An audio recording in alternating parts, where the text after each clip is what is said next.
শুরুতে আসসালামু আলাইকুম, আশা করি সবাই ভালো আছেন। তো আরেকটা নতুন ভিডিও নিয়ে আপনাদের মাঝে হাজির হলাম।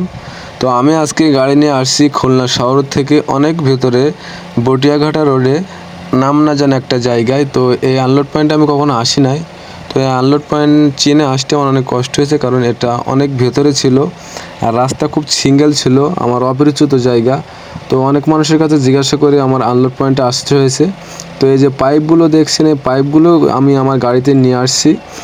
তো এর আগে অনেক মানুষ হয়তো এখানে আসছে, কিন্তু আমি আজকে এখানে প্রথম আসছি, নতুনে আসছি।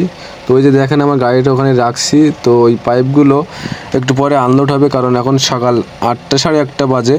তো আমি এখানে যে দায়িত্ব আছে তার কাছে জিজ্ঞাসা করলাম যে ভাই গাড়ি খালি হবে কখন। তো বললো যে ভাই 9টা, সাড়ে 9টার দিকে অপারেটর আসবে, আসার পরে আপনার গাড়িটা খালি হবে। তো খুলনা শহর থেকে যে রোডটা আমাকে পার্টি দেখিয়ে দিয়েছে, সে রোডটা খুব চিকন ছিল এবং খুব দুই সাইডে গাছ ছিল, এবং আমার গাড়িটা নিয়ে আসতে অনেক কষ্ট হয়েছে এবং ভাঙাও ছিল সেই সাথে। তারপরে পার্টি আমাকে বললো যে ভাই 7 থেকে 8 কিলোমিটার হবে ছাতিয়ানি বুনির মোড় থেকে।